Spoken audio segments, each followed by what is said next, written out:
മതരാഷ്ട്രവാദികളായ ജമാഅത്തെ ഇസ്ലാമിയുമായി ഉണ്ടാക്കിയ കൂട്ടുകെട്ട് കോൺഗ്രസിന് ആത്മഹത്യാപരമെന്ന് മുഖ്യമന്ത്രി പിണറായി വിജയൻ.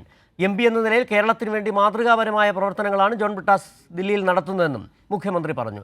കിഫ്ബി വിഷയത്തിലെ ഇ.ഡി. നോട്ടീസ് പരിഹാസ്യമെന്നും മുഖ്യമന്ത്രി ചൂണ്ടിക്കാട്ടി. നാലോട്ടിനു വേണ്ടിയാണ് ജമാഅത്തെ ഇസ്ലാമിയുമായി കോൺഗ്രസ് കൂട്ടുകെട്ടുണ്ടാക്കിയത്. ഹിന്ദുരാഷ്ട്രവാദികളായ RSSന്റെ മറ്റൊരു പതിപ്പാണ് മൗദൂദിയൻ ആശയങ്ങളുടെ പ്രചാരകരായ ജമാഅത്തെ ഇസ്ലാമി. കോൺഗ്രസിന് ഈ കൂട്ടുകെട്ട് ആത്മഹത്യാപരമാണെന്നും മുഖ്യമന്ത്രി പറഞ്ഞു.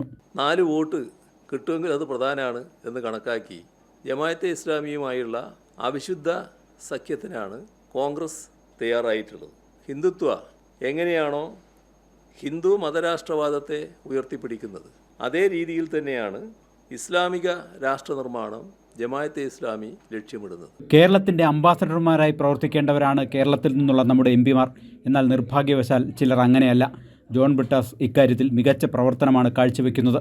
നമ്മുടെ നാടിൻ്റെ ആവശ്യങ്ങൾ കേന്ദ്ര സർക്കാരുമായി ബന്ധപ്പെട്ടുകൊണ്ട് അത് നേടിയെടുക്കുന്നതിന് വേണ്ടി ശ്രമിക്കേണ്ടവരാണ്. അതിൽ രാജ്യസഭ CPMൻ്റെ നേതാവെന്ന നിലക്ക് ജോൺ ബ്രിട്ടാസ് ഫലപ്രദമായ കാര്യങ്ങൾ നിർവഹിച്ചു പോകുന്നുണ്ട് എന്നത് എല്ലാവർക്കും അറിയാവുന്ന കാര്യമാണ്. പാർലമെൻറ്റ് അംഗങ്ങളുടെ കൂട്ടത്തിൽ നല്ല രീതിയിൽ തന്നെ ഇടപെടൽ ശേഷി ബ്രിട്ടാസ് കാണിക്കുന്നുണ്ട് എന്നുള്ളതും എല്ലാവരും അംഗീകരിക്കുന്ന കാര്യമാണ്. VC-മാരുടെ പാനൽ തള്ളിയ ഗവർണറുടെ നടപടി സുപ്രീംകോടതി വിധിയുടെ ലംഘനമാണെന്ന് മുഖ്യമന്ത്രി പറഞ്ഞു. സുപ്രീംകോടതി നിർദ്ദേശപ്രകാരമാണ് താൻ പട്ടിക ഗവർണർക്ക് കൈമാറിയത്. സുപ്രീംകോടതി പറഞ്ഞത് ഈ പറയുന്ന ലിസ്റ്റ് മുഖ്യമന്ത്രിയുടെ കയ്യിൽ കിട്ടിയാൽ അതിൽ മുൻഗണന നിശ്ചയിച്ചുകൊണ്ട് ഗവർണർക്ക് കൊടുക്കണം. ഞാൻ മനസ്സിലാക്കിയത് മുഖ്യമന്ത്രി നൽകുന്ന ലിസ്റ്റിൽ നിന്ന് ഒരാളെ ഗവർണർ VC ആയി നിയമിക്കണം. ആ നിർദ്ദേശം ഗവർണറെ പോലൊരാൾ ലംഘിക്കുന്നത് എന്തടിസ്ഥാനത്തിലാണ്?